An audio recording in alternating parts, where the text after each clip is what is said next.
Hello and welcome! Tonight on the show, we are celebrating our 100th episode. Believe it or not, and us three centurions are trying 3 Heinz tomato ketchup products.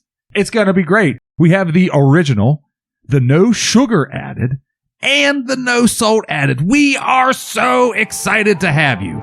This is Soft Spoken.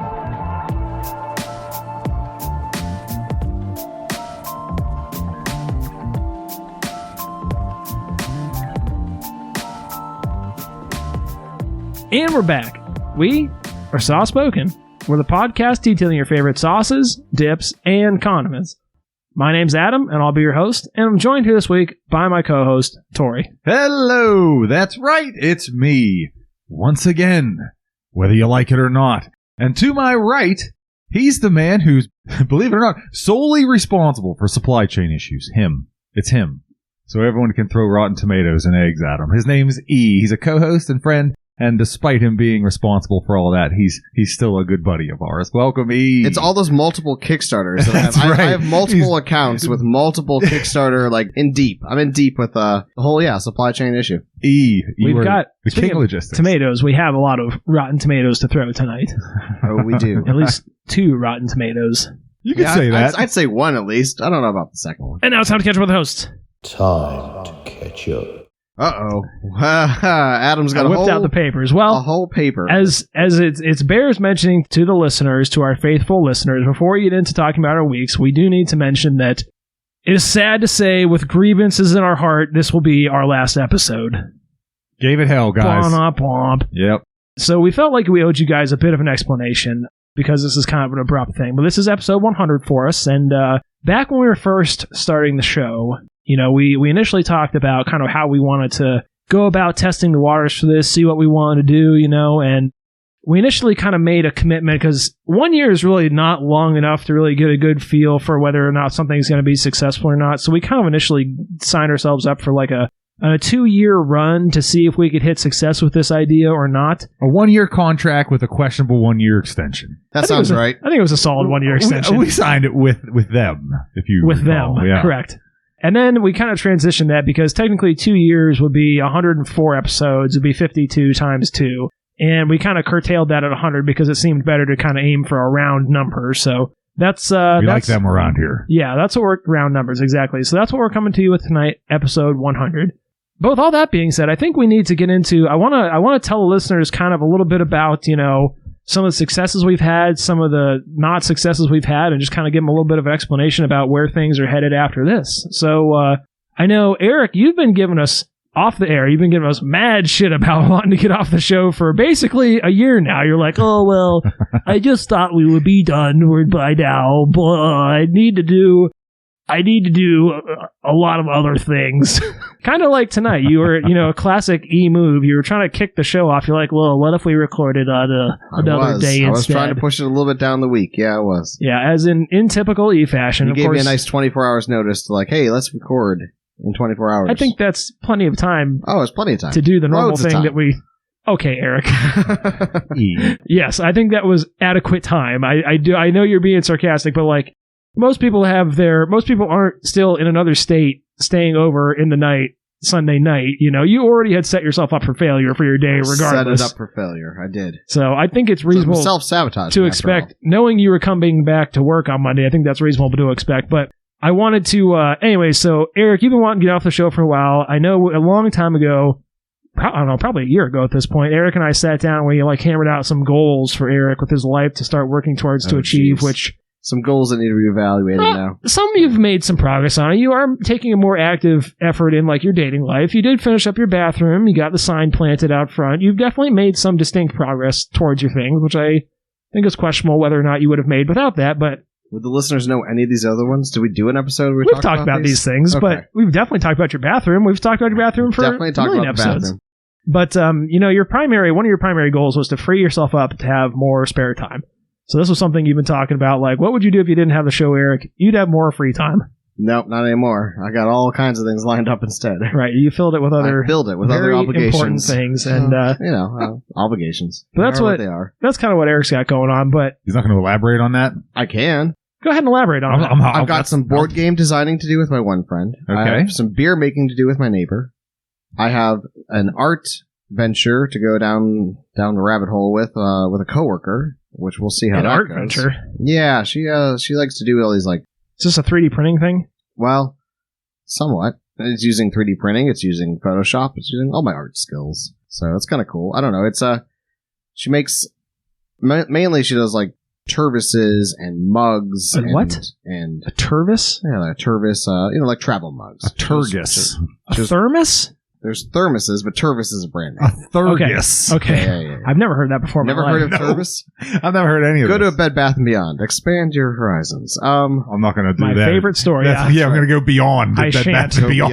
beyond. Yeah, I'll be beyond that story, beyond the mall that it resides in. But no, she does a lot of, like, I forget. It's not screen printing. It's a type of sublimation. That's what it's called. Sublimation. Sublimation printing. Which means she can print Interesting. on, like, just about anything. She can print on top of slate, pieces of It's slate. like a laser etching type thing? I was trying to understand it myself. I don't know. But she wants some 3D elements, which I could obviously Perfect. help her with 3D printing or just hand sculpting and molding.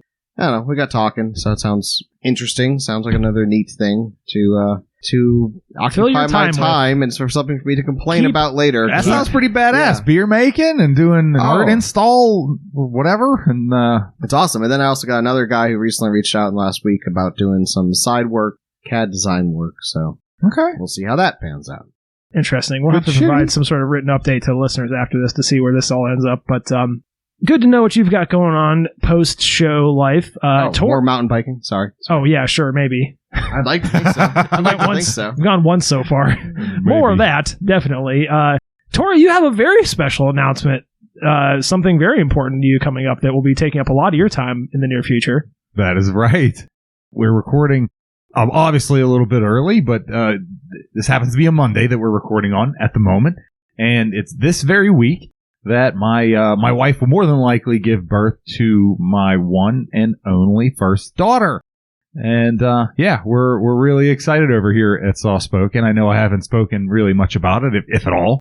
But yeah, I mean we're so excited for it. The bags are packed. We had a doctor's appointment just today, and everything is moving along very well. So absolutely, there's no question about it. God willing, by the time you are listening to this is hitting your ears, I will be a new daddy. So wrap your brain around that one, because I can't. So do it for me.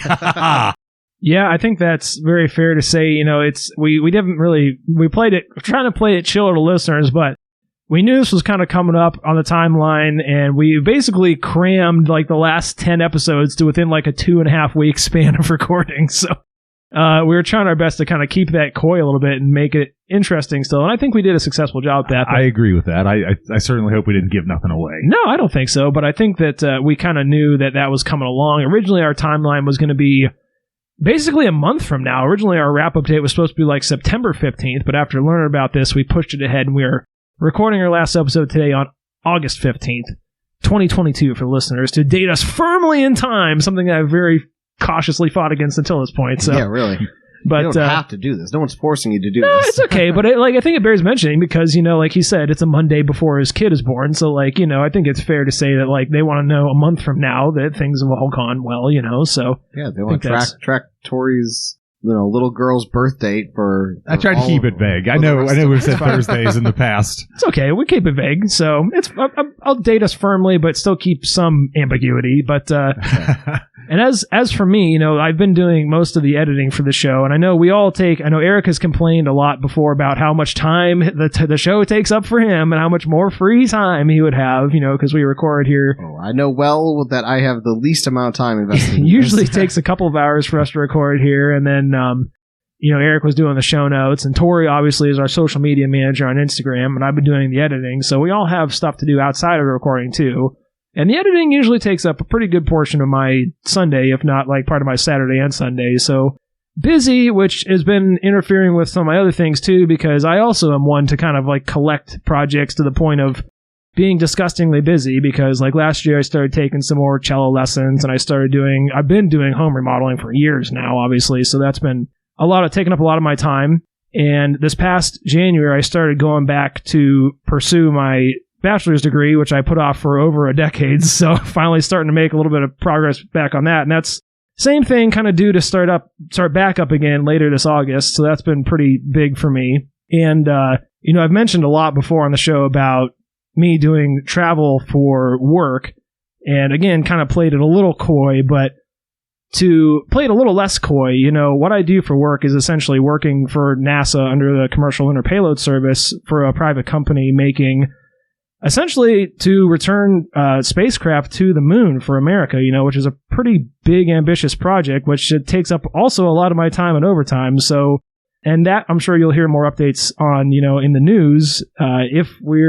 If things go as planned, if all our hard work pays off, I am sure that will be front page of the news for pretty much everyone in the country. So you will see that at some point. And know that one of your dorky ass hosts here was possibly a part of that. So, but all that being said, so we've got a shitload of stuff going on for all of us, I think, summarized to say. Fair to say. Very, very fair to say.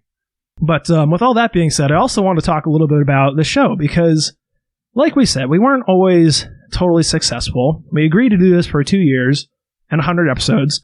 And while we weren't commercially successful, we did successfully record 100 episodes. But I think it's a pretty massive undertaking. Given, yeah, absolutely. That's good. It's not easy to say that this was definitely hard for us on sometimes. Like we had to really make a serious commitment and push through some adverse conditions to do that, and a lot of struggle and strife on the way. So that's definitely hard. And I would say we weren't commercially successful. We didn't get to the point of having ad revenue. We didn't have any donations. We didn't have any Patreon, and we didn't have quite as much listener engagement as we want. Like I said, we didn't make any money, and we're essentially out thousands of dollars in equipment costs and hosting fees and travel expenses and things like that. So not commercially successful, but on the other hand, we like I said, we made 100 episodes.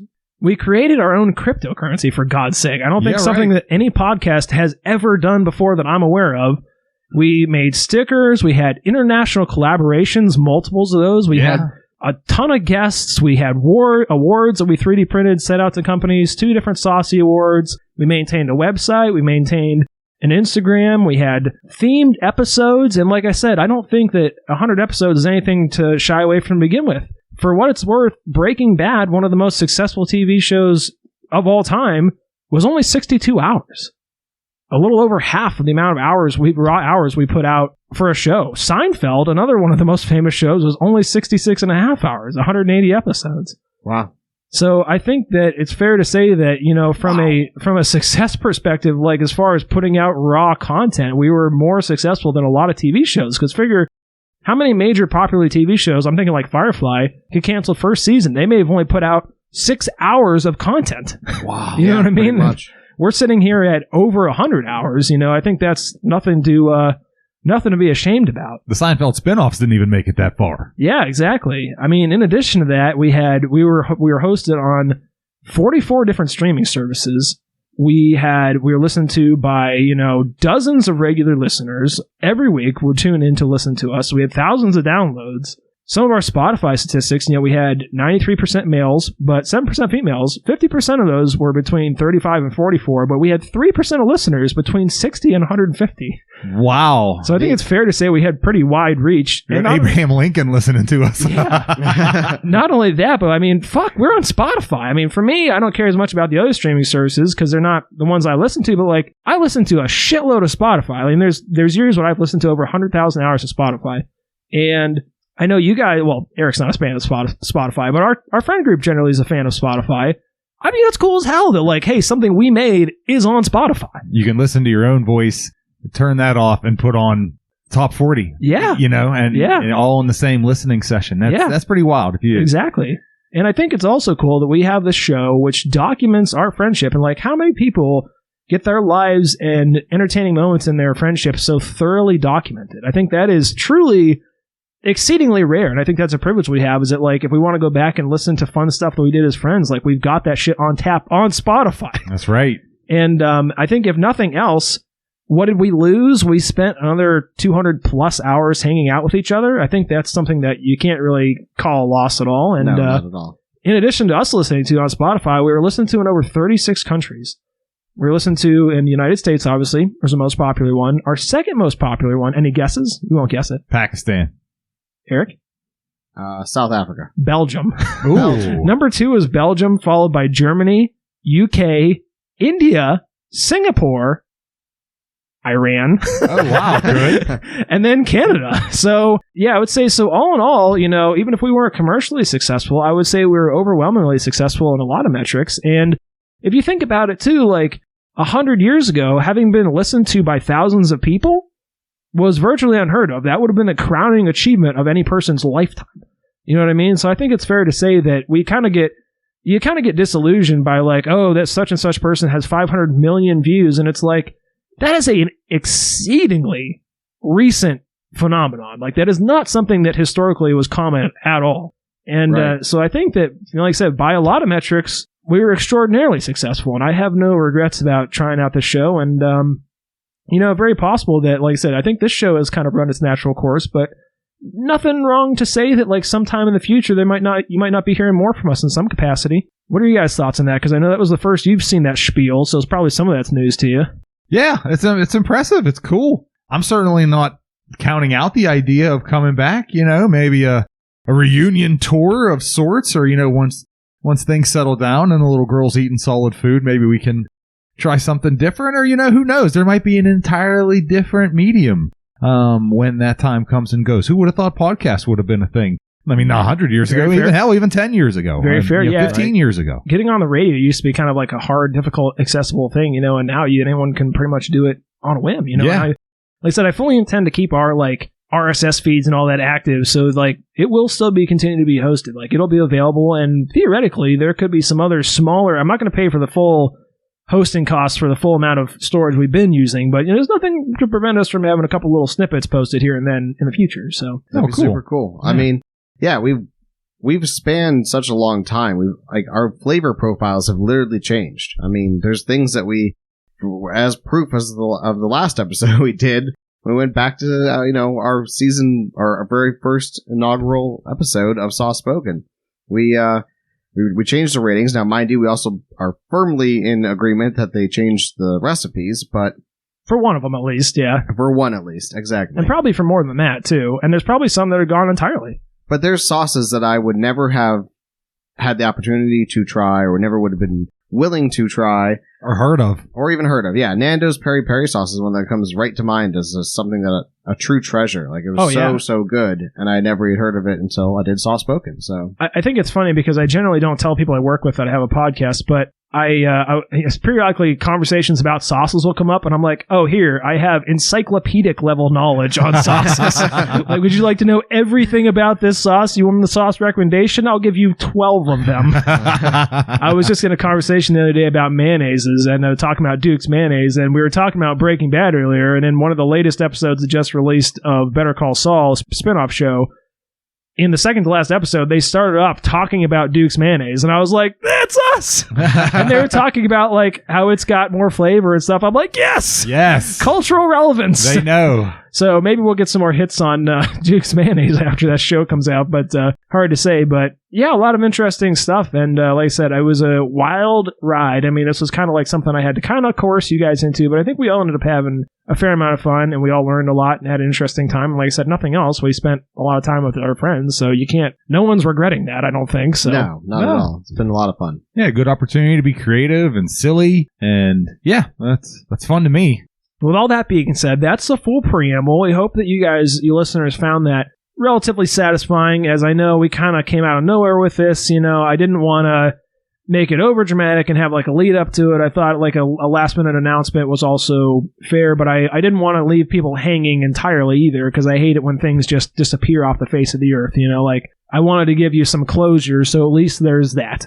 With all that being said, we are going to do an actual show tonight, something that we've never done before, something that I think we all kind of like tacitly agreed from episode 1 to never do, Heinz Ketchups.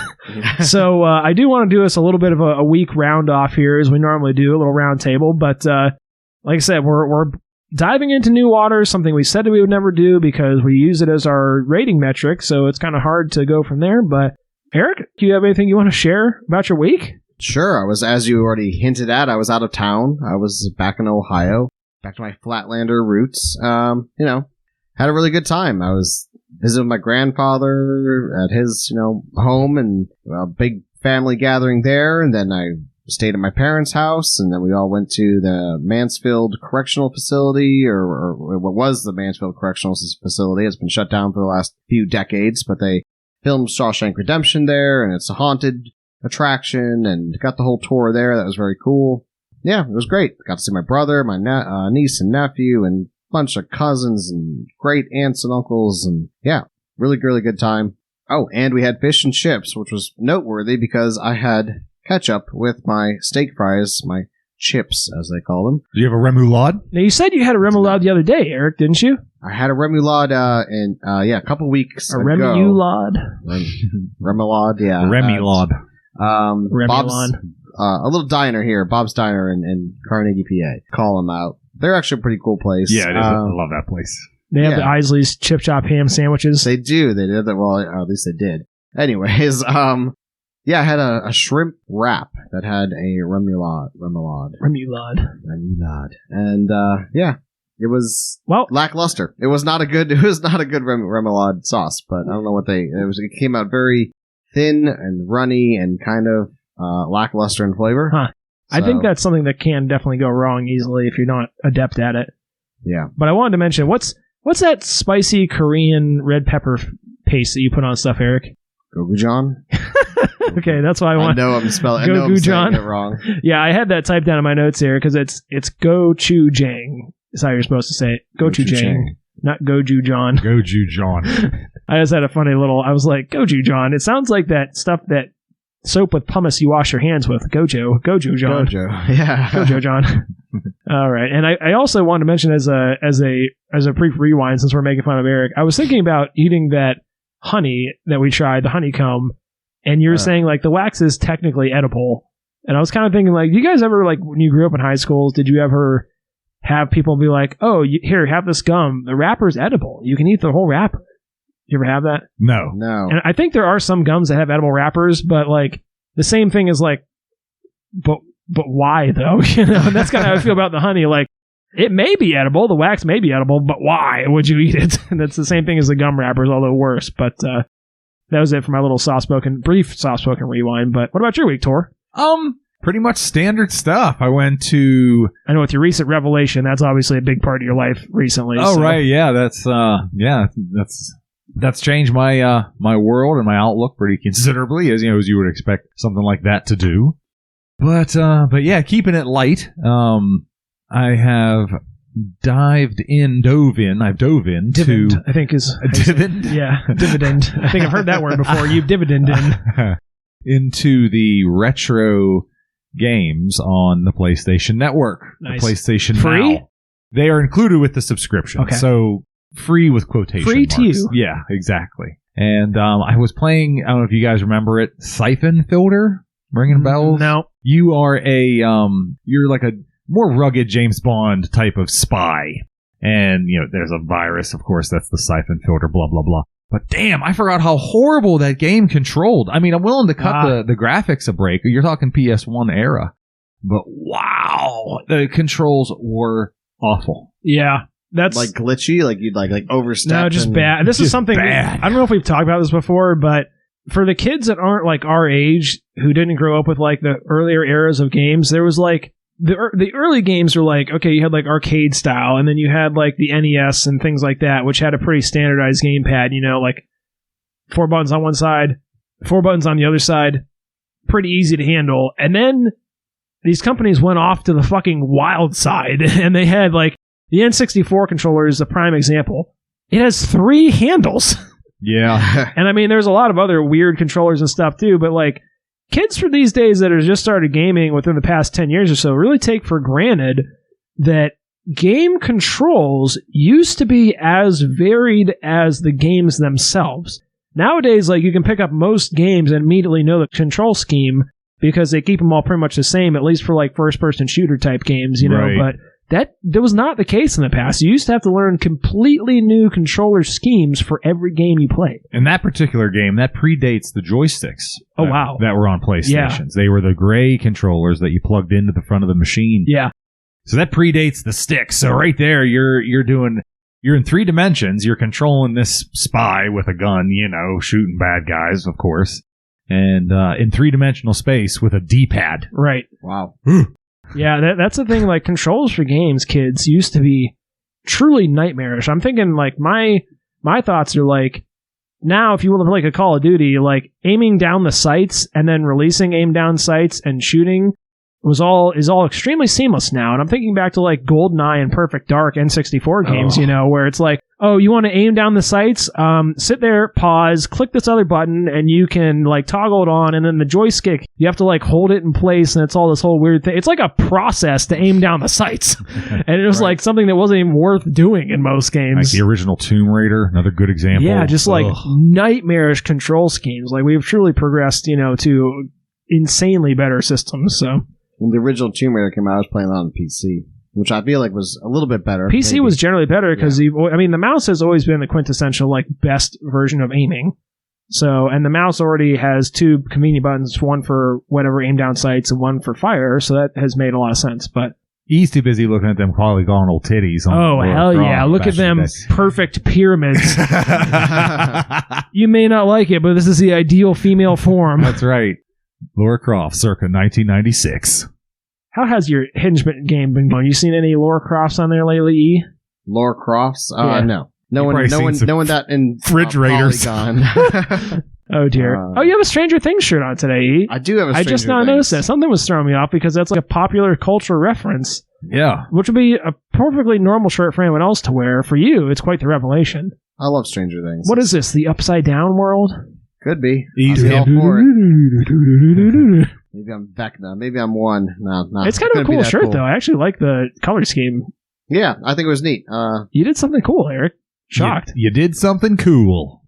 J.C. Penney's of all places. Wow. Yeah. Well, as for my week, I can't say anything too exciting. I bought a new mountain bike recently, so I went on a mountain bike ride yesterday. Pretty cool, but I will say, I know this is not bike talk and it is not weather talk, although we should talk about the weather, although it's because it's gotten nice out now. It's gotten cold is what it's gotten. Beautiful. So nice. This last weekend was so good. I did wear a flannel bicycling yesterday because it was like low 70s, and I immediately didn't need it. It was a mistake right off the bat, but it's funny how like even someone that goes cycling regularly, like a new bike with slightly different geometry engages your muscles in totally different ways, and you're like, oh, the second you start pedaling. So pretty funny. But we're getting into this a lot later. I'm not going to be as vigilant about capping the time on this episode just because, celebration. Fuck, I got a lot of time to edit this one, and it's not like we got a lot else going on. So it may as well savor the last one. But like I said, from episode number 1, I know that I made a statement. Okay, if we're going to make Heinz number 5, perfect number 5, that means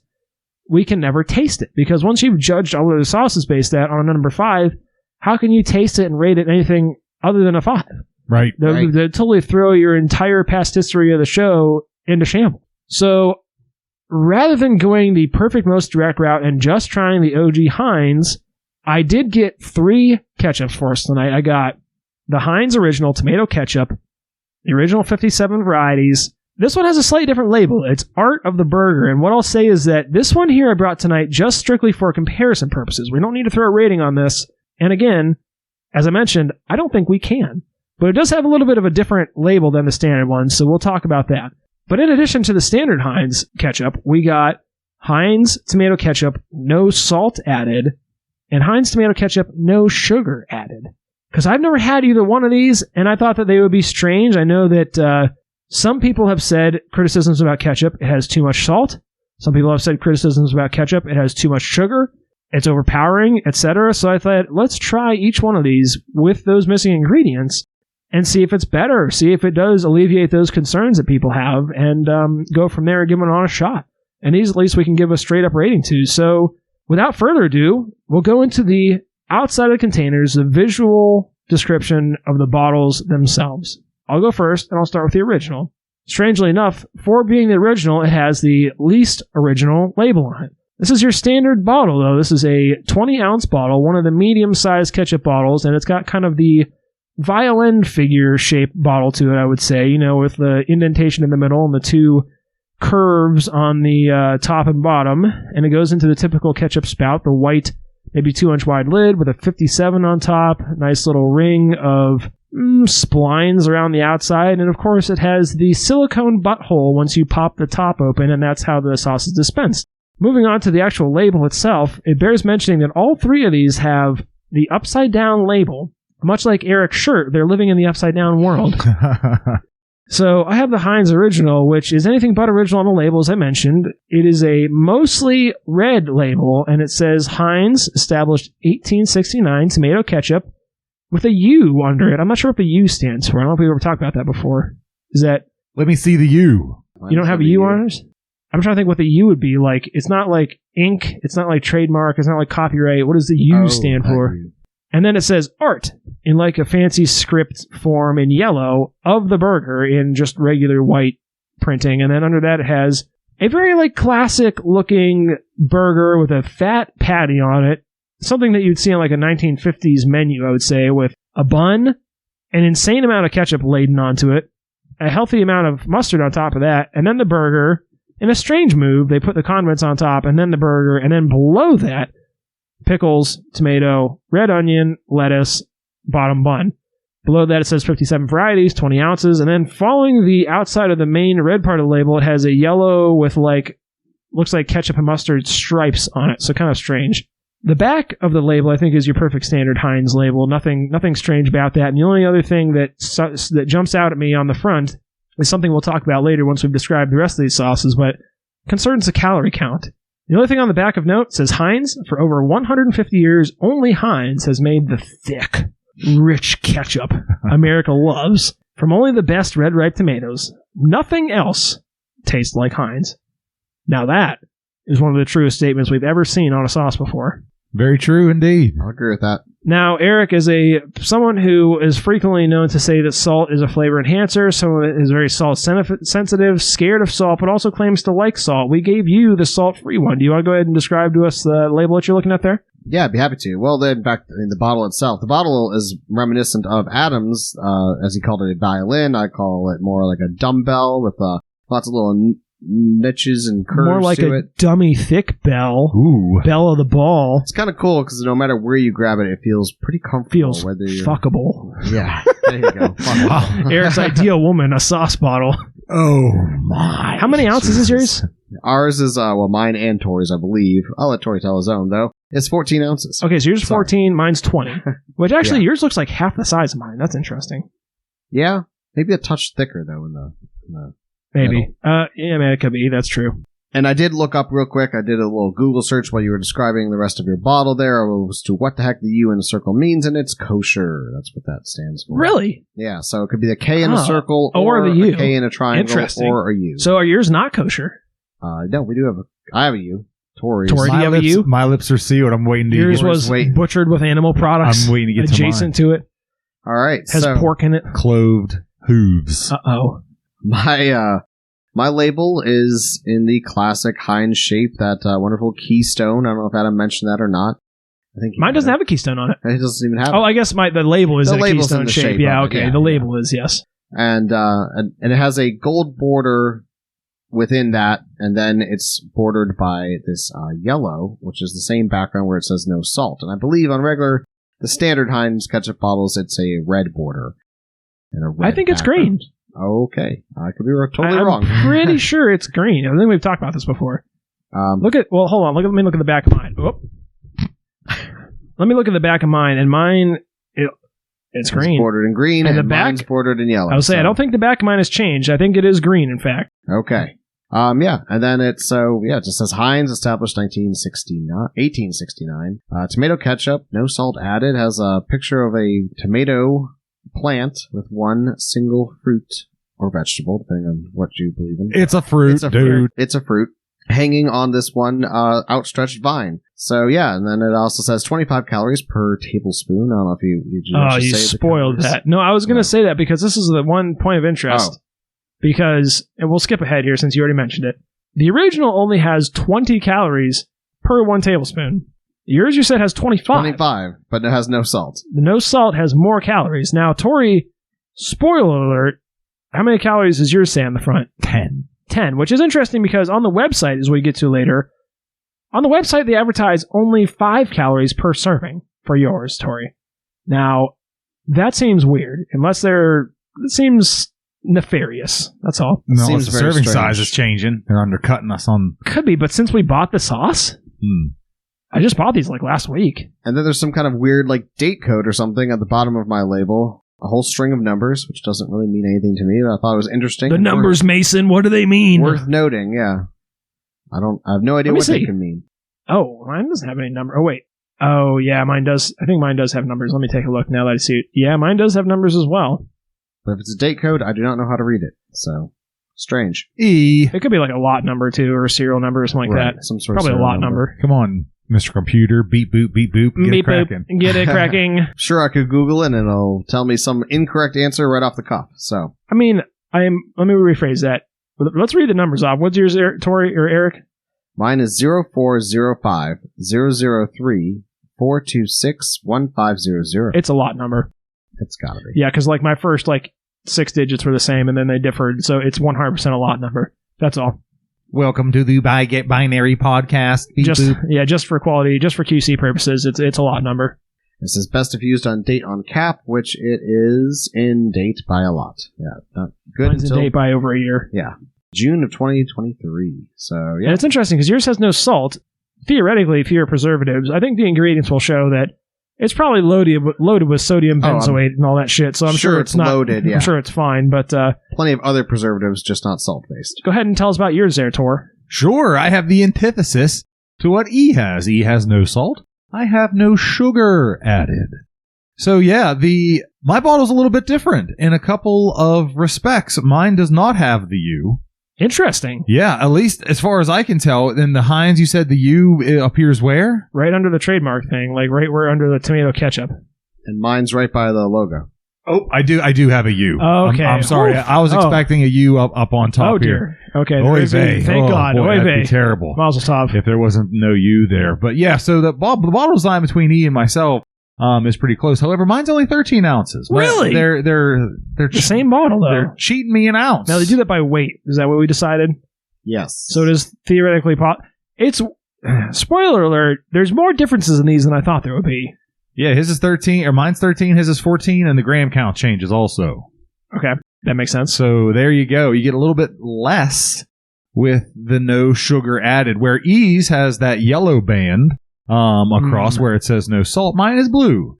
And it displays proudly that there is no sugar added in this particular product. And that blue, again, much like E's, where his is yellow and the traditional one is green, mine also is that ribbon of navy blue. This one also tells you that the sweetness is from plants, believe it or not. As if sugar cane isn't a plant or whatever. The sugar was not mined out of the ground. Yeah, exactly The right. sugar ore. Yeah.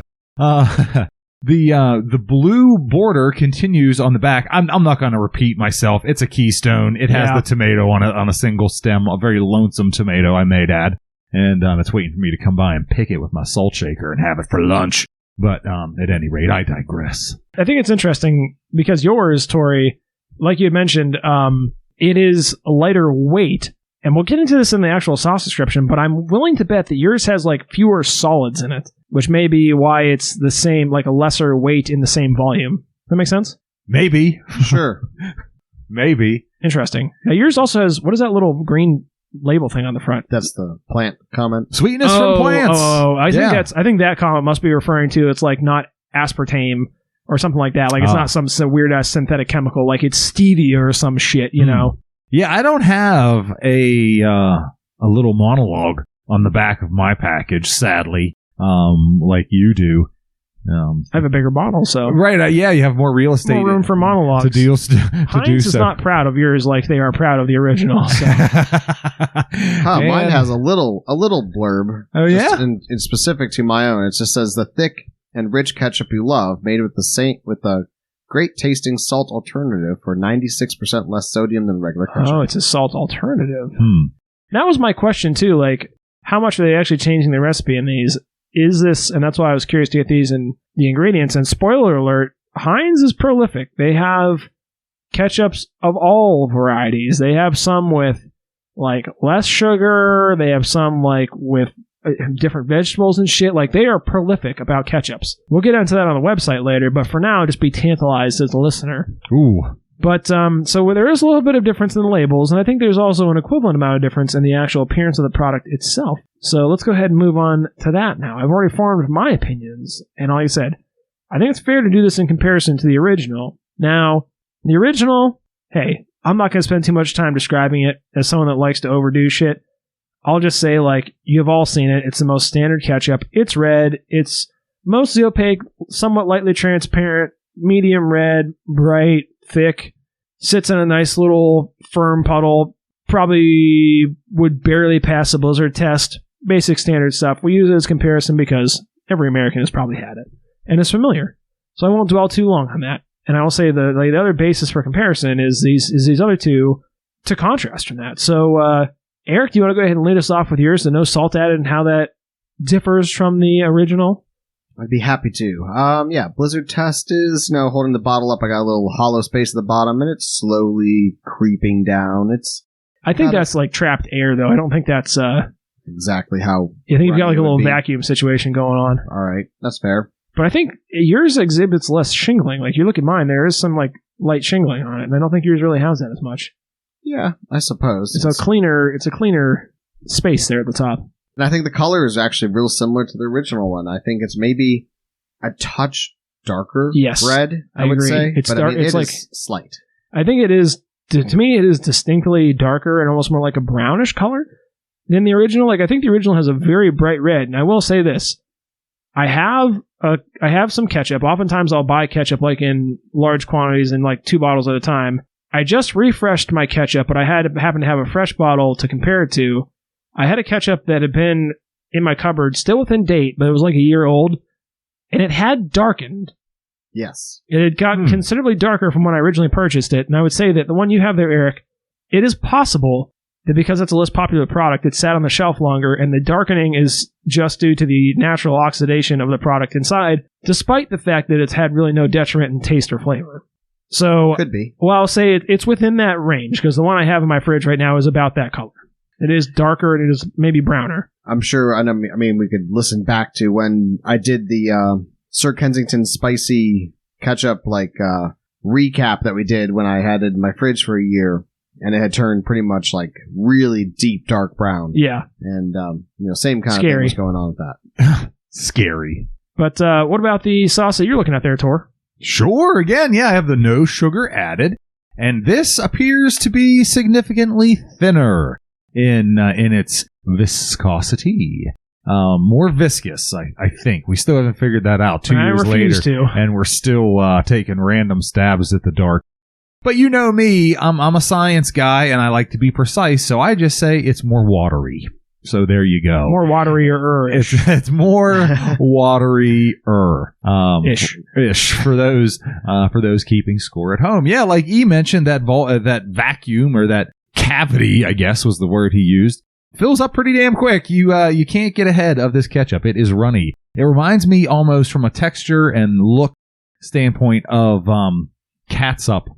From like Hunt's or something? Yeah, like that. Like an off-brand? Exactly. Yeah. Yeah, that's not quite, of course, what we're used to seeing. We can sniff out a phony baloney. Hell yes. Ketchup. I know you. From a mile away. Yeah, some folks can better than others, but from a mile away. Yeah, so mine is considerably thinner. It looks less red to me. Agree. Certainly looks less red. I think someone threw the word around orangey. Yep, that'd be me. So I think that is also an accurate description. I'm going to get another squeeze here. Don't mind me. That's just the sound of E tooting. Oh, of course. It was a silent one. The one time a ketchup bottle doesn't make a noise when I need it to. Well, it's a full bottle. I think the empty bottles are the ones that really fart. Exactly. Yeah, you need that negative space. Just squirt all that out in Eric's trash and then try it again. This seems considerably runnier though too. Oh, it is. It really wants to move. Like you can, that's racing. I noticed that when I first dispensed down that plate, but it does leave some shingling behind, albeit at maybe a snail trail, if you will. Oh, disgusting. Yeah, a nice slimy red trail. Well, orange red. Orange red shingly trail. I would say that yours is almost looks like it's on its way to becoming like a Carolina barbecue sauce or something like that. Like, it's so much runnier and more orangey and less vibrantly red. Which one thing I don't quite understand, like, what part of the sugar is making it more red? That's what I don't understand at all. Like, I feel like Heinz has got to be, like, have master chemists. I know that they have, like, research and development facilities in Pittsburgh, so I'm thinking, like, what is the difference in ingredients that makes the color so different? Before we get into anything involving tasting notes or ingredients, it's time for one more very critical Sauce Spoken Rewind that I want to touch on. Sauce Spoken. Now, speaking like we were earlier about some closure, this is also going to be a topic that's going to provide a little closure to the listeners because, Eric, you have a little update regarding the Tom Savini's ingredients. Oh, yes, I do. Now, I want to tell the listeners, give them a little bit of background about this, tell them about the saga that it took you to get to this update. We talked about it on the show, on the previous episode, but I can talk about it again. Do a recap for the listeners in case they're just now joining us, in case they missed last episode. In case you're jumping in right now, I emailed... Now, hold on, back up. So we tried the Tom Savini's sauce, this vampire repellent shit. It was supposed to be loaded with garlic. It was sort of lacking in garlic, but was otherwise a good sauce. Right. We looked at the ingredients, as we always do for sauces, and the first ingredient on there was Frank's Red Hot sauce. Original, which got us all questioning. Because the sauce... What the heck? Yeah, the sauce was like a translucent yellow. So there's obviously no way that the first ingredient Frank's could be the first ingredient, which would be the most prevalent. There's no way that's possible. So you were tasked, Eric, with doing a little bit of research. Last week you had a little update for us with some bizarre communique from possibly an automated service, possibly a real person. But we feel like we've finally gotten to the bottom of the issue now. I'm trying to remember what the name of that company was. Pittsburgh's Finest, I think is what it was. Yeah, Pittsburgh's 412 Finest. Yeah. 412 Finest. 412 Food or some shit. Yeah, they make food, apparently. They just don't know how to label it. They don't know how to label it. They don't know how to communicate either, because the last email I got was very strange about something about, oh, we're going to make sure it's right. We're shipping it out now. Or I think we've stumbled onto a conspiracy theory. But when I asked them at the heart of it. Asked them for clarification, I said, do you mean that the label was incorrectly printed and that the ingredients that were on that sauce bottle are in fact wrong? You should have told him you have an allergy or something like that to Frank's Red Hot. Really got him in trouble. No, but yeah, he said he confirmed that yes, there was a printing error.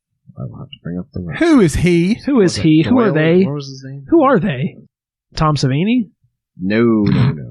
Doug? That's right. It was a Doug. Tom has yet to reply to our Instagram, by the way. Son of a bitch. Yeah, imagine that. We'll haunt him forever.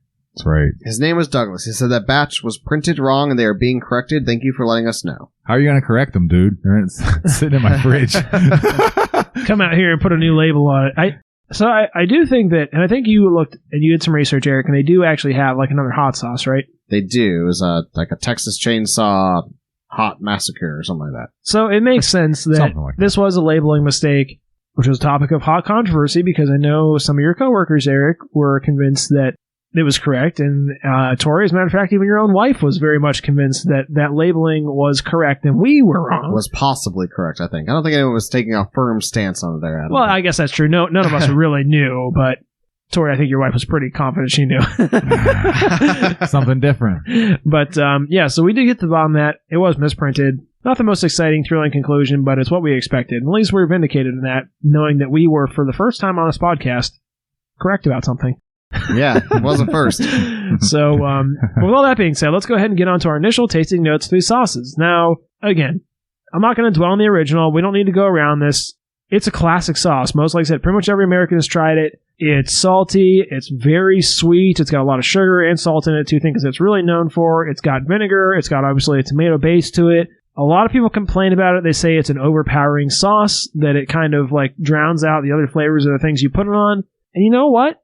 Sometimes that's the point. Sometimes you got a nice, big, bland steak fry and you just really want to chow on some ketchup. So I think there's no complaints about that, but I want to do the other two sauces. I want to focus more on those and their comparison to this because they do differ. Let's go ahead, Eric, and let's talk about your no salt added in comparison to the original. What are your thoughts on that? So, the no salt added comes across as very sweet. I don't know if that's because the salt's not there, or if they're adding extra sugar in there because to make up for the lack of salt. It tastes like regular ketchup with less tang, more sweet, I guess would be a good way of putting it. It still has a tangy, little bit of the aftertaste. You know, it has a hint of vinegar in there. It has the right texture and look of ketchup, regular ketchup. It doesn't taste chemically to me in any way. It doesn't? No, I don't think so. Ooh. But I'm a fan of that aspartame chemical sweeteners, so Oh, okay. Well, no, I'll drink Diet Coke. Yours is Diet no Pop. salt added, so you shouldn't have any artificial sweeteners in it. Right. But it just seems, like I said, like they've added something to amp the sweetness of it. Yeah, I'm kind of inclined to agree with you. The fact that it's darker I find strange because it seems like the way it seems is that the prevalence of sugar in this product is directly related to how dark it is. Now, I don't know if that's just a shot in the dark type of thing, but that's based on what we're seeing here tonight, that seems what that's indicating. And I think it's interesting that yours has more calories than the regular version, which seems to indicate that probably they are adding something more like more oil or more sugar or something else in there because it's the same serving size, so it's not like it's a larger portion. I did think that yours was interesting. The no salt added, it's weird. If I had tasted it, I would have been able to tell that something was off about it, but I would not have necessarily put together that it was the salt that was missing, which I think is something that people hit on a lot during cooking is like, you're missing something, but you can't always tell what it is. It's usually salt or an acid. And they're That's not fair. skimping on acid in this, because if anything, I think that the sweetness and the vinegariness were both amped up on this no salt added. And I don't know if that was to compensate or it's just that they're coming out more obviously due to the lack of salt. But I thought that was interesting. I didn't think this was bad. I wouldn't say this was quite a direct replacement, but like if I couldn't have salt, and it doesn't say no salt, to be fair. It says no salt added. Right. So maybe some naturally occurring salt, if nothing else from like the MSG that naturally occurs in tomatoes, maybe. But that being said, like if I had to make this switch for medical reasons, I would call it tolerable, although I wouldn't be happy about it. But what do you think about the no salt added, Torey? It was strange. I thought it tasted like candied ketchup. That's interesting. If I were to give it a name, or some kind of maybe the lack of salt was the boost that the sugar needed to become more prevalent. Because man, I thought it was sweet. I thought it was a sweet, chemically mess like tomato candy. That's like has a false flavor to it. You know how you get a candy like banana runts that or you can tell it's artificial as hell. Yeah, right. That's sort of the vibe I got from it. It like a bad tomato candy. Huh. Or a ketchup candied ketchup. I could definitely see that. I didn't find it quite that offensive, but like I said, you can definitely tell that something is off about it. Yeah, it's weird. And not in a good way. There's a correlation that I'd like to make that may be in stark contrast to what you guys think of, but I think in a way these could be related to as like a pizza sauce. You know, especially like those There's no question I think mine could. The no sugar added. Children's Lunchables? Lunchables, No thank you. That have question. that like extremely homogenized, shelf stable, watery, gross, bland. So if you call like Heinz ketchup original, like a real balanced pizza sauce, a little tangy, you taste the tomatoes, a little sweet, a little salty. Please don't use Heinz ketchup as tomato sauce on a pizza. Let me say that right off the bat. Yeah, don't do that. But then but we've talked at length about other pizza joints, having a sweeter sauce. There's one here in Pittsburgh that's really well known for it. They put grape jelly into their pizza sauce. Ooh. There's one in my hometown, Colucci's Pizza, which makes, I think, really phenomenal pizza, but with a sweeter sauce. And that's why I think that this no salt added reminds me of certain sweeter. You know what? You're not wrong. Pasta sauce. I get where you're coming from. I think the comparison is apt. It doesn't remind me of pasta sauce, but I see like the change that you're talking about. I could kind of get behind that. Yeah. I hear it too, E. Yeah, I'm not calling it pizza sauce or pasta sauce. Right. I'm calling it the changes in subtlety, the flavor notes are similar to the kinds of different pizza sauces you might run into at different pizza joints. Well, so I think pizza sauce always has sugar in it too, so I think that's a fair comparison. Sure. I didn't get the chemically as much in this as you were mentioning, Torey, but I wanted to ask, have you guys ever seen people that make sketty with spaghetti with just ketchup? With ketchup on it? Yeah. Oh, dear. Like people call it like sketty. It's like trash food, Like I find that repulsive and vile, but like we're talking about ketchup, which is a wide-ranging thing. I love the way you know about it, though. Like, you're the only one here who's aware of it. I spend too much time on the internet, my man. One of my favorite subreddits is shitty food porn. I love that subreddit. And, Eric, speaking of shitty food porn, I mean, you mentioned it at the start of the show. You said, man, I should really whip up a great big batch of mashed potatoes because you love to put ketchup on mashed potatoes. Ew. I do. And churn it in. Absolutely disgusting, which is something that we talked about. I think that was one of the takeaways back from episode 1, that you love churning ketchup into mashed potatoes until it's like a pink paste. A pink paste. Pink sculptable, yes. Delicious. Stop it. Red potatoes. This is not the first time on this show. I'm honestly ready to puke. That's such a vile imagery to me. The whole thing. Ugh. Yeah, it is pretty nasty. Disgusting. Yeah, it's gross. Even my family was not thrilled and are not thrilled to this day. So where did you pick this up? You Where did you wouldn't be learn? a member of my I family. did it as a kid. Kids do all kinds of weird shit. That Sure. is true. Like, But I like never it. done I still that. like it. I'm trying to think of like weird kid things I did that are like a sinful, like cursed item as an adult. But I'm trying to think of like, I can't really think of any. I'm sure that I have some. Oh, yeah. Like most of my things that I did were like making things better, like taking SpaghettiOs and adding like Parmesan cheese and garlic powder and stuff to them, like an ostensibly shitty food and trying to make it slightly better. I don't think I ever took two foods and like made them simultaneously worse. So. Yeah. But I'm sure I did. All right, let's go ahead and talk about now the no sugar added. Torey, do you want to lead us off with this discussion? Yeah, you know what? I'm taking my samples of it, and damn it, if I don't like this one better than E's. Oh my. I do. Oh dear. I really do. So Yeah, why? This one comes across just maybe natural to me. I don't know how to describe it. It I 100% agree with you. yeah, I don't get the chemically nature. I know you don't. My eyes are bulging out of my head right Get now. upset about that. Yeah, it just seems I have a hard time explaining it, but natural is what just keeps coming back to me. Wow. The vinegar content is nice. I think it's certainly more prevalent in the no sugar as than compared into the no salt. Yep. Yeah, I think this is the closest out of the bunch to the OG, to the Wow. original, the big red, what you have Really? sitting over there. Yeah, Huh. I do. Wow. I'm not going to sit here and tell you I quite like it. I think the aftertaste hangs out for probably longer than a regular ketchup should, for sure. Yeah. No sugar added. Yeah, I think it sounds about right to me. Damn it, I like it. I don't mind it. Wow. Out of the two. Less chemically, the vinegar is more prevalent. Ketchup without being ketchup, I guess. Wow. I could not be further removed. I thought this tasted like some kind of like dirty, filthy, backwater, hick tomato cum in my mouth. Oh, It was wow. the Wow. most vile thing. Like I was honestly gagging trying this. I thought it was repulsive. I found the color to be kind of gross. I found the texture to be vile without the extra sugar. I thought it was just like too salty, and I didn't even get enough of the vinegar. It was mainly just like disgusting salt paste. It tasted like something that you shouldn't be eating. It tasted like some sort of weird like child's like finger paint or something like that. Well, I'm glad you said paste. accidentally, literally like. Tomato paste. That's what I get from it. Oh no, I didn't even get tomato paste. Like to me, I tasted like school glue paste. You know, like just like that salty, floury, Elmer's disgusting. paste. Yeah, exactly. Like literally red, disgusting, salty Elmer's paste or Play-Doh. You know, have you ever eaten Play-Doh? You know how it's like that salty, disgusting texture. That's what this reminded me of. Just like gross. disgusting.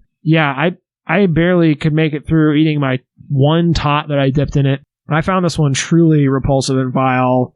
When I first tried it with the tater tot, we haven't really said that yet, but that's what we tried them on. I was in full agreement with you, Adam. I didn't like it. I didn't think it was good. But the more I tasted it by itself, the more I understood that this was like, I tried it more both. pure and like, very acidic tomato paste. I was like, but it's more like homogenized and runny. So it's like, this is like a great base for, I don't know, again, like a pizza or some shitty like, spaghetti ketchup sketty thing. I don't know. Yeah, it has a lot more of a tomato flavor, I think, because it's just it's a lot more acidic, is what I would say. But Dracony. I think I personally, if I'm looking for ketchup, I would prefer the no salt added, because I think it was more like closer to how regular Heinz ketchup tasted. But if I'm looking for something with a more pure, authentic tomato acidic bite to it, and like, I want like a tomato flavor in my recipe, I think that no sugar added would be the one to use. Huh.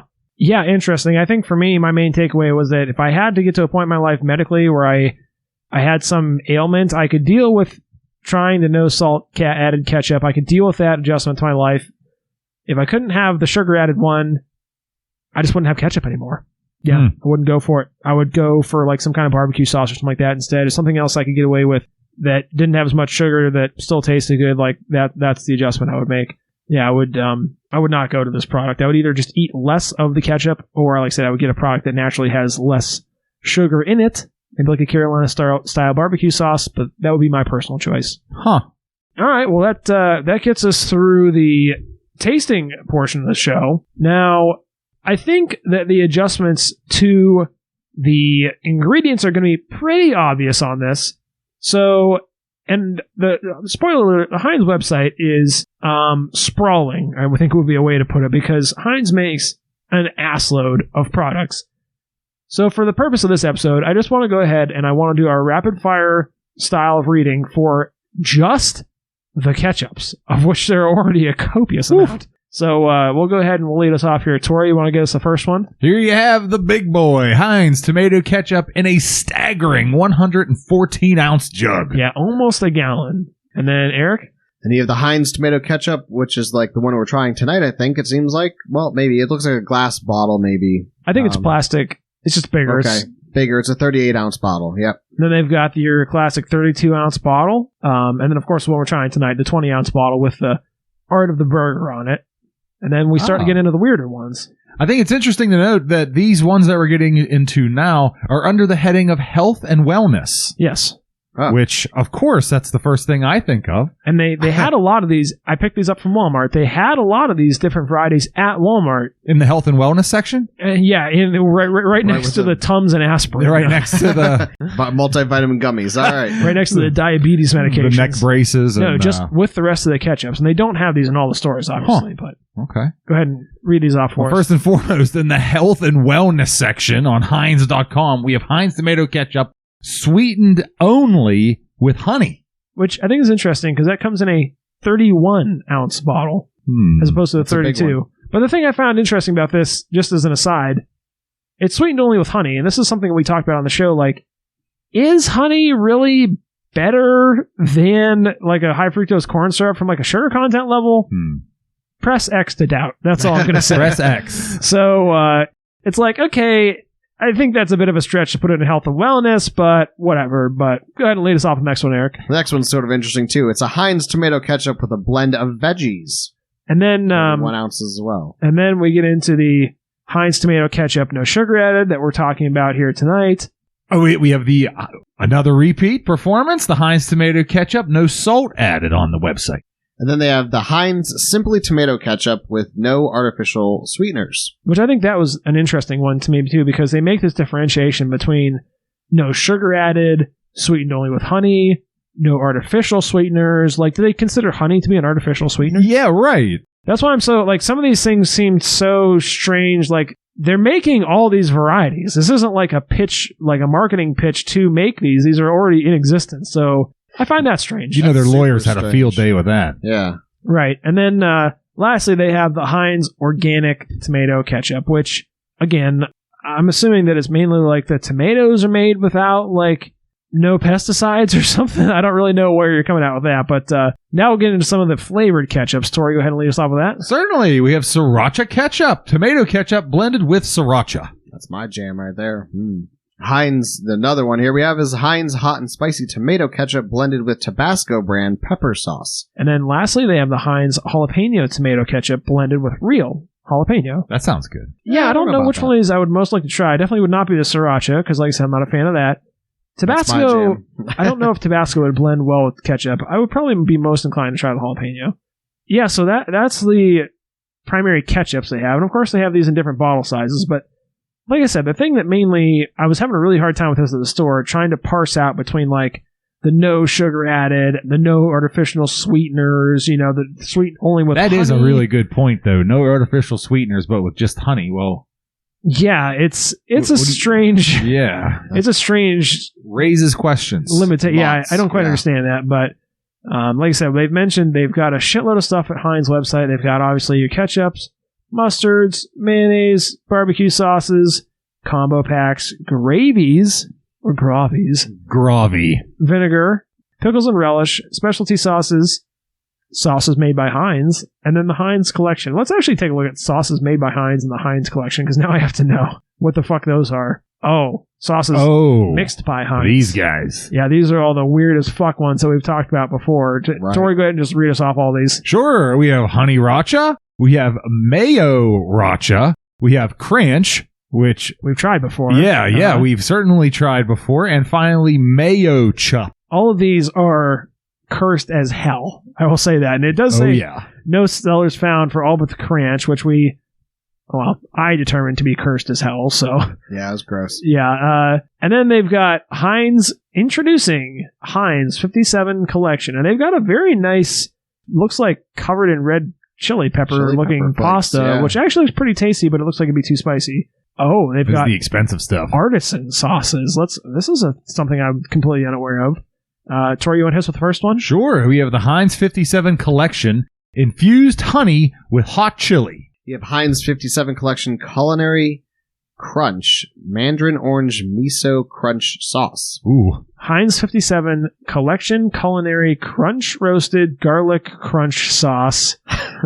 They like that word too much. They don't love doubling up on stuff. It's the same thing with the other ones they were doing. Like, they love throwing things in 3 times. Original times 3. Well, thankfully, if this sauce is crunchy, then you have a problem. This is the Heinz 57 collection infused honey with black truffle. Damn, that sounds How much crazy. is that? Yeah, really. We'll find out here shortly. And the last one in this interesting bunch is the Heinz 57 Collection Culinary Crunch Chili Pepper Crunch Sauce. Which is Crunch. probably the one that was featured there in the top of the picture that we first came to the page. Could be. I would assume. It's saying that the price seems to be pretty reasonable for that truffle, that honey and fruit infused with truffle. And it's looking like in the $7 range, which I think is ballpark. Where are you reasonable. seeing this? $6.99 at Target for, I'll be damned. for Okay. 11.25 ounces, which is still pretty good, I think. It's way better than that truff. Yeah. Now, to be fair, this is like honey infused, which I think is pretty reasonable. But yeah, that truffle oil stuff.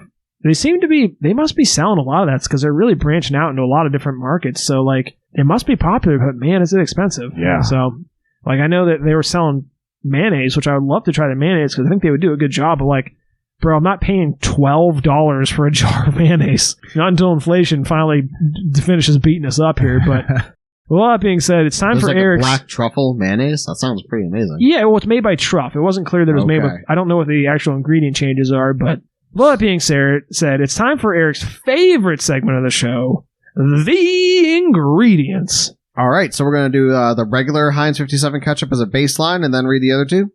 Yes. Okay, here we go. Classic Heinz tomato ketchup. It includes, the ingredients are as follows. It includes the ingredients are Right. Tomato ever concentrate. eloquent E. Tomato concentrate from red ripe tomatoes. Distilled vinegar. High fructose corn syrup. Fructose. Corn syrup. Again. Salt. Spice.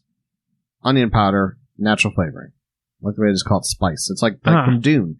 I The didn't. spice must flow. Yeah, the spice must flow. That's what makes it so addictive. It's a geriatric spice. I didn't know that it had onion powder in it, but I guess that makes sense. Why is that not a spice though? I don't know. Oh, maybe it's because it's not maybe they're warm. differentiating like spices between like, vegetable additions being like the onion. I don't know. Okay. Hit us with the no salt added.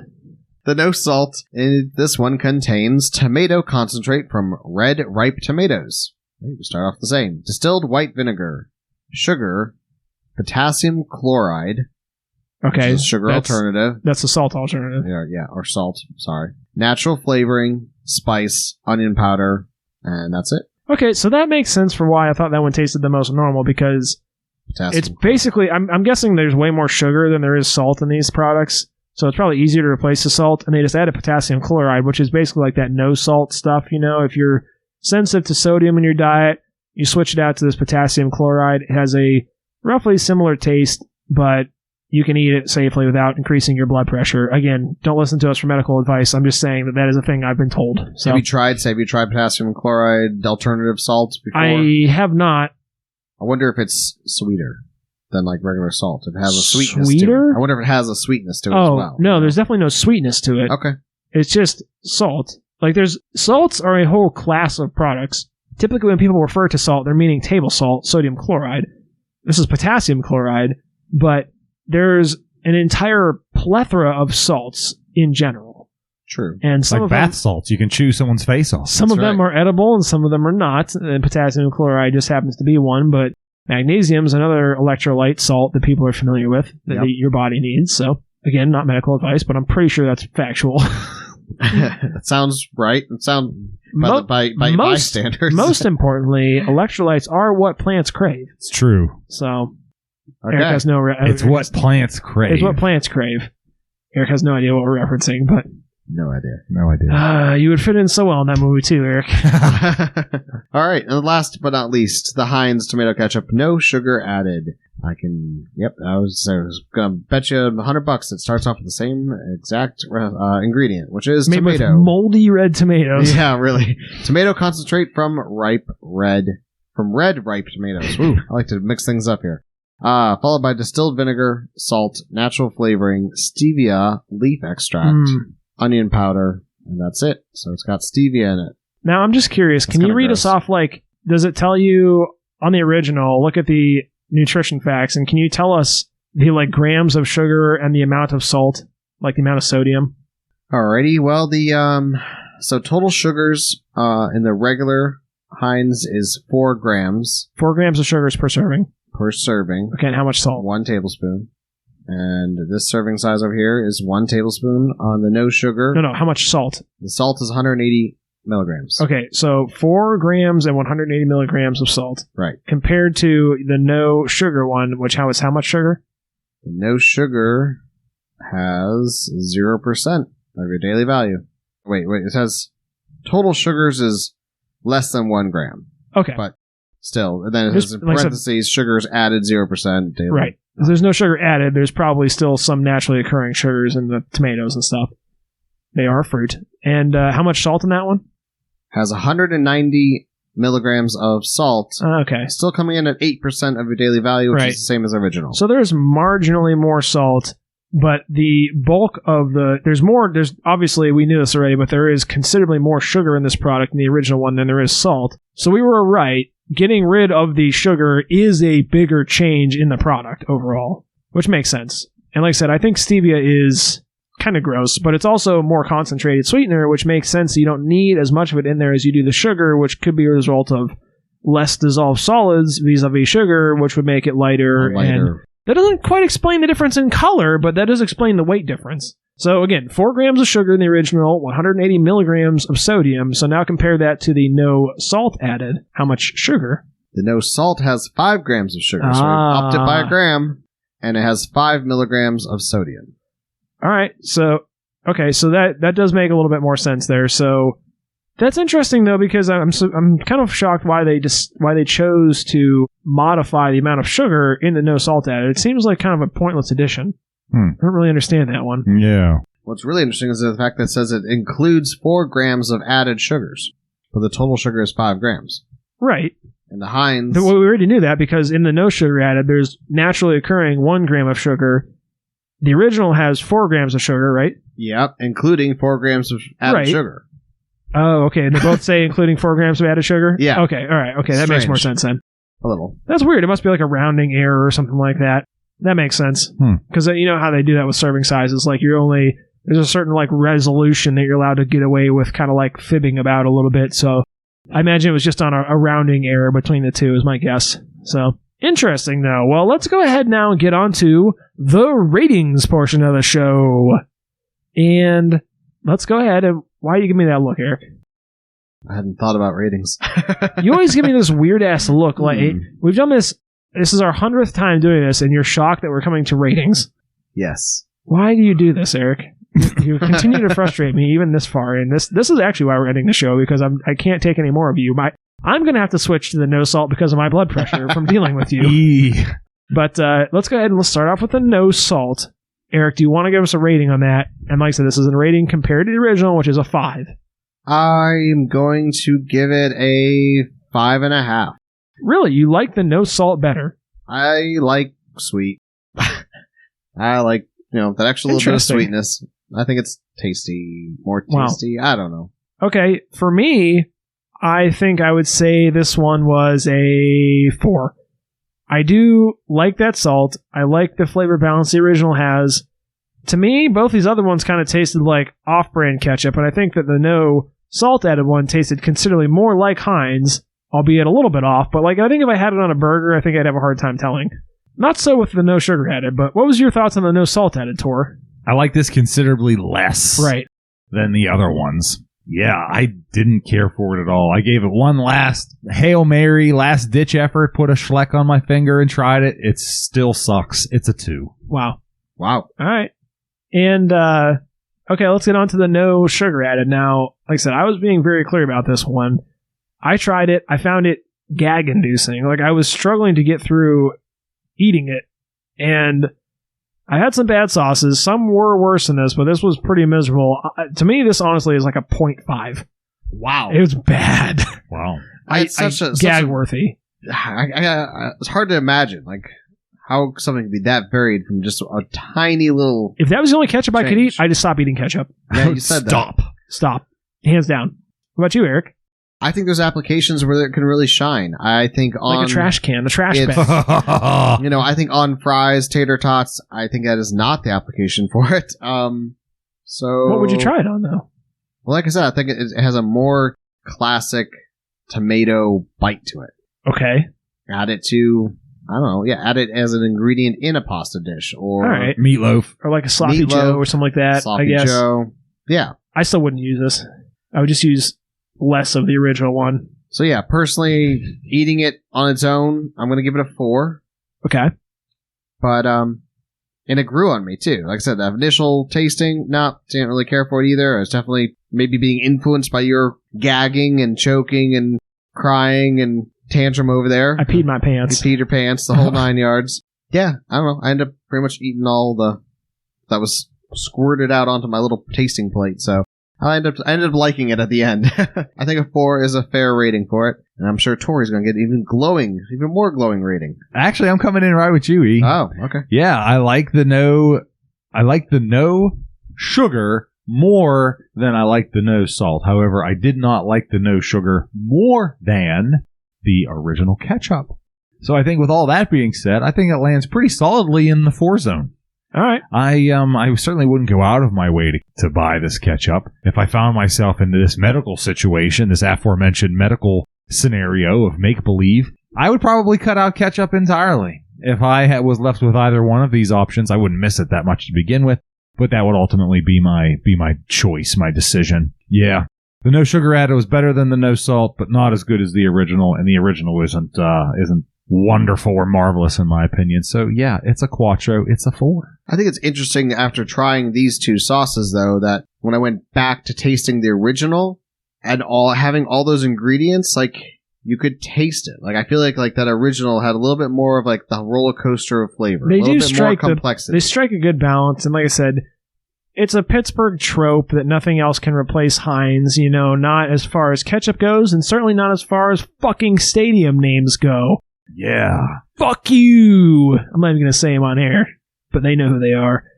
But it really is true. People are going to call it Heinz Field regardless, and people are going to prefer Heinz ketchup regardless. And I think that's pretty much a nationwide thing. Some places have Hunts. Or the red gold. It's, fine, but like I said, if there's any choice involved, I will always go for Heinz, and if there's no choice involved, I probably won't go for ketchup. So it just tastes wrong to me, and that's kind of how I feel about these other ones too. So, and I think that there's a lot to be said for this Heinz ketchup. I don't know the full history, but I would have to say that this was probably the catalyst that propelled them into their current stardom as sauce leader of the nation. Gotta be. Yeah. So, and definitely, Pittsburgh proud through and through. So I think that's really cool. Yeah, it's ubiquitous as hell. I know there was 2 separate occasions where I left the country on vacations, and I was in a resort, whatever. Again, out of the country. Both places had packets of Heinz ketchup or those little tiny hotel or like airline glass bottles that you see. I mean, it's everywhere, man. You know, you can't even get out of the country and get away from it. Yeah, it is ubiquitous, and for good reason, I think. And but that being said, you know, I have my own critiques of Heinz and their ketchup. Well, not of Heinz the company, of Heinz ketchup, I would say, in that it is a bit overpowering. It is kind of like not the most nuanced, complex flavor, you know, but it is good, and it does something nice to spice up fries and stuff like that. I do think you have to be a little careful with it with some objects because it can drown out the flavor, but I think the things that you use it on are things that are kind of like made to be sauce receptacles, so I think that's fair to do. Yeah, that sounds right. I mean, I think it's also interesting that, like, generally, I mean, the first thing that comes to people's minds when you say, hey, Heinz ketchup, is going to be French fries. Okay, fair. Totally. I think so. And French fries are generally, 99% of the time, also salted. So if you're in a situation where you have like a salt intake concern and you're using a no salt added Heinz ketchup, you're not going to be using it on French fries. It'd be a strange choice. And I will say this too. I also like to have my fries with salt and vinegar, and I'm okay with also still using ketchup in that instance. Wow. So yeah, it gets really amps that up. The only thing I don't add is the sugar, but yeah. The only way to make ketchup better is just have more of it. So, but yeah, I think that kind of totally encompasses our sauce. I'm glad we did this one as kind of our sauce to close this whole thing out here for us. And you know, I do want to mention too, is kind of like some closing thoughts. Is like, by all means, you know, listeners, continue to reach out to us if you like. I still will keep the Gmail open, and we'll still respond to some stuff. May not do it live on air, but nothing to preclude me from doing a little live Q&A or something like that in a follow-up episode. And certainly nothing to do with any of you guys, all you listeners. You know, we still appreciate the hell out of all you guys. So, you know, thanks for listening. You know, we've said it 100 times now, and I think it still bears mentioning a couple more times, is that, you know, that's why we're doing it. We're having fun ourselves. We're doing it for you guys. But with all that being said, that's going to do it for us for our rating finally of Heinz ketchup, you know, the original and also the no salt added, no sugar added varieties. But with all that, Eric. What's up, Adam? He has no idea. He has no clue. I'm actually going to let you. I'm actually going to let you. I'm going to let you choose. Do you want to do a recipes or do you want to do a closing thought? I need to do a closing thought. I need to say goodbye to the listeners. Okay. I need to say thank you for, you know, for listening, being there for us, you know. And that, absolutely, I think it'd be interesting for us to come back and revisit Soft Spoken. I don't see this as being a forever door shut kind of situation. We're obviously still going to be friends outside of this podcast. Canceling friendship. Over. Yeah, I guess I should clarify that, like, I would be surprised if there was never another post to our RSS feed, but on the other hand, like, don't expect any more regular episodes for us on a weekly basis. That's all I'll say, at least for a good long time. Right. So, and a quick shout out to a potential future sauce we might try, but even if just you... Probably not at this point. But probably not at this point, but yeah, if you happen to find yourself at a grocery store seeing Rich's Hot Rod sauce, it's not a hot sauce, it's not necessarily a barbecue sauce. It's like the dang sauce? Yeah, kind of intended to be a theme. little more... It is very much automotive themed, yeah. But give it a shot. I have yet to try it myself, but I certainly will be in the future, so... But yeah, it's almost surreal that it's now coming to a close, a semi-close. You're going to have so much free time, Eric. I have you heard all the things he's getting zero cracking. Free time. I have probably less free time than when I was doing this show. That's right. All you know, things just fill the void. There's no such thing, you know, there's no such thing as a void except for maybe the black hole. Things will always fill it up. So, wow, very, very sentimental. And you don't have any recipes you want to share with listeners? Another fun little giveaway recipes? Nothing else you could do with ketchup? Oh, recipe? Totally wide open-ended. I don't throw any recipe out of listeners. Ketchup is so versatile. What's something you made recently? I like for ketchup dinner? on macaroni and cheese. I'm sure that's a big one that everyone else does as well. And now it's time for Touching Thoughts with Torey. Oh, boy. I had to cut that shit, nip that shit in the bud. Jesus. Yeah. You sick fuck. E-segment of putting ketchup on inappropriate things. You're joking, right? Everyone puts macaroni and ketchup. I'm unplugging your microphone right now. No. Oh, goodness. Well, here we are, listener. It's been 100 episodes. Can you believe it? It really is something. I don't even know really what to say right. I'm not sure how I could encapsulate maybe 98, 99 worth of final thoughts in one closing segment here. But yeah, hey, we really, really enjoyed you listening here. And without you guys listening, that wouldn't have given us the creative outlet or the outlet to be silly and goofy and write funny scripts and make up songs and get these ideas for goofy miniseries and things like that. So thank you so much, because you allowed us to be silly and creative, and not a lot of things in the world allow you to do that. A lot of things are really straight-laced and boring. So yeah, if I can leave you with anything, leave it on the lighter side. Let, just as much as you allowed us to be silly and creative, allow yourself to be silly and creative, because if you look around, the world can be a pretty nasty, ugly place without your creativity and, of course, silliness, because who doesn't love silliness? But yeah, hey, it's sort of sad, but it's sort of cool all in the same way. Wish me luck, please, in the Instagram or otherwise. But yeah, hey, it's been really great. We love having you here. We loved having you here, and that will do it for me. Yeah, and just to kind of add on to that, I would say, I love podcasts. I love podcasting. I love listening to podcasts. I love Spotify. I wanted to do this for a long time. We finally got to do it, and I will say it was super cool to go through the whole process and all the stuff we accomplished, all the cool episodes, the funniness, the humor, and I think like the summary there to take away is, hey, like, if you're in a similar position and there's something that you've been kind of wanting to do, just fucking go do it. I mean, there's no real risk to failure. Like I said, yeah, we're out a little bit of money, but at the end of the day, like, what did we lose? And in return, what did we gain? We gained, a lot of fun times hanging out with friends. It's a few dozen loyal listeners out there that, are going to miss us. We talked to, like I said, some international people. We had a lot of collabs. We had on some guests. I mean, we had a lot of funny moments. I mean, really, we gained far more than we lost. And if we hadn't been afraid to, like, go out on a little bit of a limb there and try something we'd never done before and potentially fail, we never would have done this at all. Like I said, I still don't, even despite lack of commercial success, like, there's so much positivity and so much fun stuff that came from that. Like, hey, if that's one takeaway, like, us three knuckleheads can do that shit. Go make your own podcast, go write a book, build a piece of furniture, go mountain biking, who the fuck knows? Have a kid, who the fuck knows? Make a baby. Do any of that shit, like, don't be afraid to go out there and live your life and, risk a little, live a lot, I guess that's kind of the summarized takeaways. But, yeah, thank you guys so much for giving us the opportunity to do this and bring this to you and share this time with you. We really enjoyed it, and I think that speaks for all of us. But, with all that being said, thank you guys so much for listening, and